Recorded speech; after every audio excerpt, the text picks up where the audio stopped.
Some places make it easier to meet people than others. Pick the right place and people welcome you with open arms, or pick the wrong one and they might reject you before you say a word. I've moved cities and rebuilt my social circle twice in the past few years. So to give you the best chance of making new friends or finding love, these are 17 of the places that I would either go to or avoid if I had to start over. And at the end, I'll tell you my absolute favorite place that makes connecting with people feel effortless. So sit back, relax, and let's dive in. So this is actually going to be a tier list, with S tier being the best, the one I super recommend, and F tier being the worst. And trust me, you're gonna be surprised where some places end up. Starting us off are two places that people recommend the most, but I actually think are the worst, and that is clubs and bars.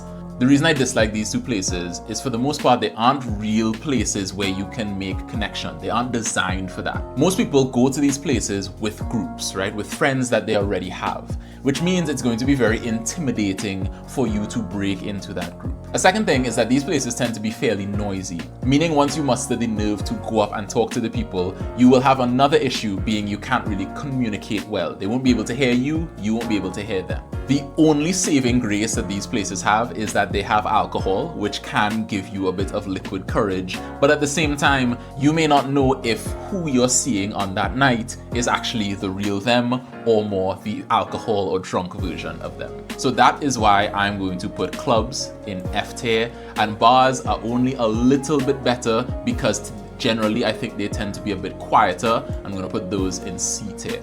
Before we go any further, you need to understand what separates a good place from a bad place. Because by understanding these three factors, you can pick the best places for your own life and even make connections in the worst places. The first is implied similarity. When the two of you are in this place, how much does it imply, how much does it tell the other person that you are potentially someone who they can have a good time with, who they can relate with? That is so good for connection, because when people think you are similar to them before you even say a word, they're going to be a lot more open to you. The second thing is openness to strangers. How much do you expect to meet and interact and talk to a stranger in this location? This is super important because in a lot of places, people just have their guard up and are not expecting to interact with strangers at all. Meaning that's an extra barrier that you'll need to push past in order to interact and to meet them. And the third, and I think the most important thing, is the ability to connect. How much does this place allow you to talk to the person, to share experiences with the person, which of course leads to you all having a spark, which can lead to a relationship. The next two really showcase those three factors because they're polar opposites: house parties and in the public. So house parties are amazing for connection because when you're in a house party, people highly expect to talk to strangers or talk to people they don't know. They inherently think that you two are similar because you're in the same circles, you know the same people, and they like those people, so they're probably going to like you, or at least they think they will. And the third thing is the ability to connect is super high. You can talk to them. Most house parties have games and activities, so this for me is an easy S tier. But on the opposite side of the spectrum is meeting people on the street. Of course, it is possible. All of these 17 places, I have started relationships from people I met there. However, it is super difficult because most people, when they're just walking in public, have their guard up. They're not expecting to talk to strangers. There's not that high of an ability to connect because you'll be lucky to get a couple words in before somebody needs to go or head off to wherever they're going. And they don't think that you're going to be super similar to them because you're just a random person on the street. And for that reason, it gets an easy F tier. Now, the next three options are places that you probably spend most of your time: school, your neighborhood, and work. Now, school, especially university, is one of my favorite ones and probably one where I've made the most friends, because there's a ton of opportunity before and after classes to interact with people. And you have an easy opener because you just ask them how the course has been going and look, you started a conversation. I think it's also really, really good because most people in a university environment are looking for friends. They are generally open to having new people in their lives. So that gets an easy S tier for me. The next one is your neighborhood or building. And this one is kind of hit or miss because of course it matters who lives around you. But the shared similarity is high because people, when you know you live around somebody, you inherently think you're a bit similar because you've seen them around, there's some connection there already. And if you do end up getting into a friendship or something more with this person, they are very nearby to you, and it is going to be very easy to make that relationship blossom even more. The problem is the ability to connect is a bit tricky, because most of the time you see your neighbors is they're leaving their house or they're now coming into their house. So you really need to have a good conversation starter or have something to say in order to get them to stop and talk to you. But it is very doable. I would say I would either rank this between A or B tier. I think for now I'm just going to put it in B tier. Next up is work, right? Your office space. This one's a bit tricky because shared similarity is definitely there. There is an ability to connect because you can talk to them, you can see them at lunch. But there is a bit of trickiness because a lot of people have this mental barrier in their head of, I only go to work. I'm not here to make friends. And a lot of the time it is very difficult to transition a work friend into a real friend. And not to mention, getting into a romantic relationship at work can be very tricky. So for that, I'm going to rate it at a C tier. Again, still possible, not the worst, but I wouldn't recommend it. Next up, we have 3 places where you might spend your free time: the gym, the park, or coffee shops. So the gym is interesting because everybody there is probably going to be into fitness on some level. So there's some similarity there. But I think the gym is tough because a lot of the time, although people might expect to talk to strangers and interact with strangers, they may not necessarily expect to get into a full conversation with somebody. And especially in 2025, the gym is kind of weird, especially between guy and girl relationships. You know, there's a lot of fear on the guy's end of interacting with a girl and seeming like a creep. And a lot of girls, very rightfully so, have had bad relationship with guys and think a lot of guys are creeps in the gym. So there's this weird barrier there. Again, it's always possible, but there's some issues there. And for that reason, I'm going to put gym at C tier. I think the park is very interesting because although it is in public, I think it has a lot of things going well for it. First of all, the park is somewhere that, unlike on a street, you're not walking around. A lot of the time you're lounging, you're probably sitting, reading a book, doing all these sorts of things. So the people that you see there probably aren't doing anything interesting, and they won't mind a bit of a distraction, a bit of you meeting them. Also, something good about the park is there's a lot of conversation starters that could come up naturally. If somebody's exercising, maybe they have really cool shoes, you could comment on. Somebody's walking their dog, you could comment on that. Again, if somebody's reading a book, you can comment on that. And there's some really natural conversation starters that could come as a result.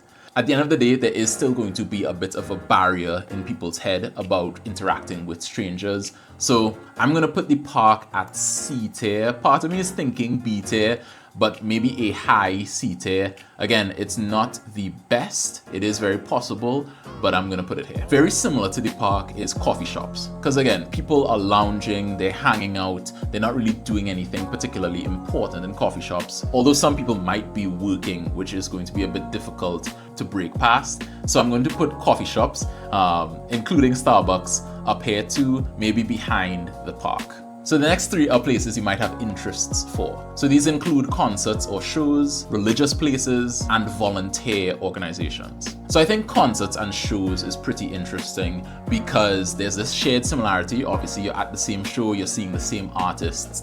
But a lot of the time it can be a bit noisy, but at the same time you can meet people before and after.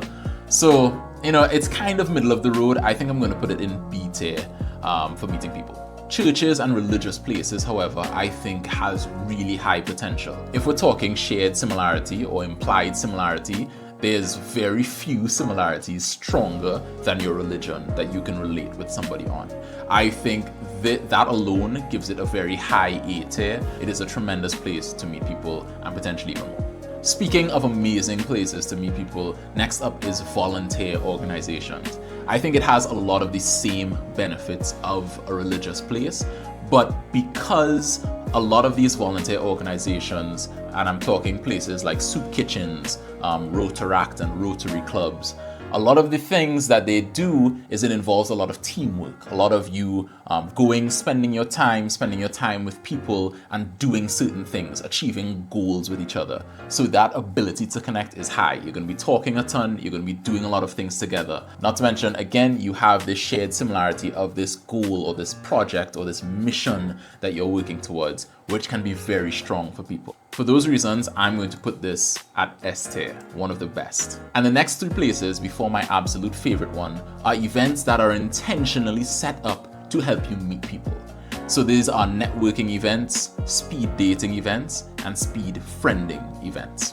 I think networking events has a ton of potential, especially if you pick the event that relates to who you are and your situation, right? Like young professionals or professionals looking for a job change or whatever, right? You can find a ton of people doing the same things as you in similar life situations as you. So you have a lot of shared life experience, and the person also is going to think that too.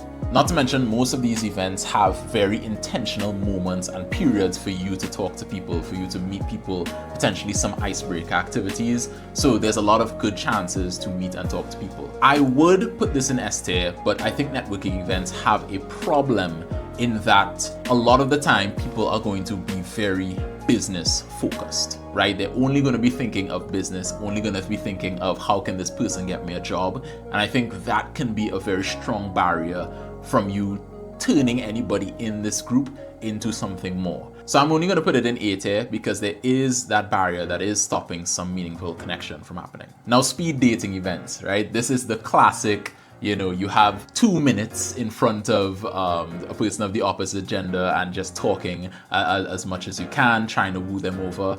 I think this can be very hit or miss. At least from the guy point of view, and obviously we're talking specifically for relationships, right? From the guy point of view, it can be very weird because you can go to an event and there be a ton more guys than there are girls.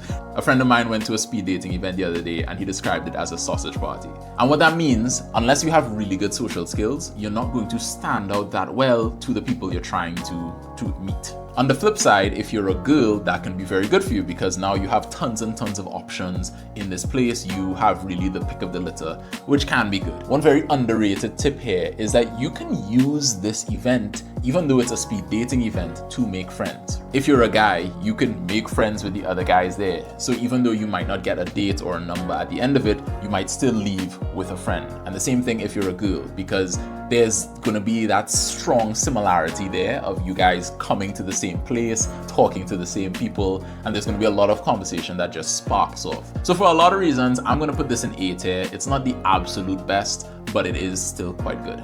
And the second to last one here is speed friending events. So these are similar to speed dating, but except the explicit goal is to make friends. In fact, the ones I have gone to explicitly say this is not a dating event. I think that's very good for connection because it puts everybody on the same wavelength, right? Everybody knows here, hey, we're trying to make friends, we're trying to find connection.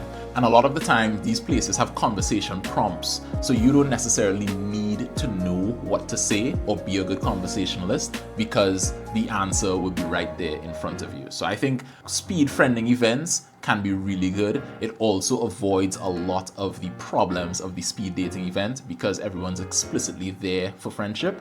I think this is a good S tier.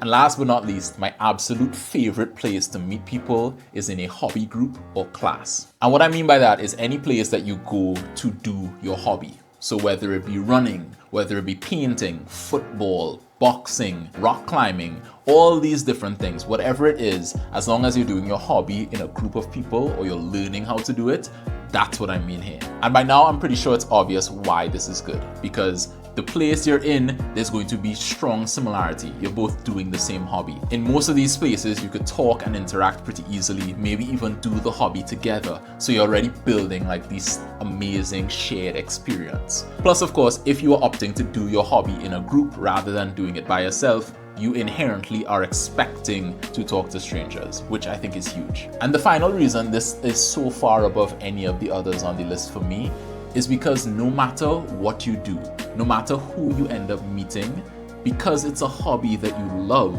you are going to have a good time.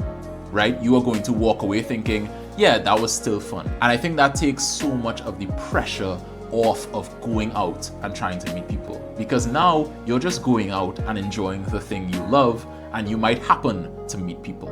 So that is why I would say hobby groups and classes, easy S tier, and by far my absolute favorite place to meet people. So now the S tier is hobby groups and classes, house parties, school, volunteer groups, and speed friending events. Let me know what you guys think about the S tier and all the other tiers by leaving a comment down below. But now that you know where to go to meet people, to actually start a relationship with them, you'll need to learn how to start conversations and how to hold them. So if you want to learn how to start them, you could check out this video here. And if you want to learn how to hold them, here's a quick tip I have for you right here. So that's all I have for you. My name is Isaiah, and I hope that you have an amazing day.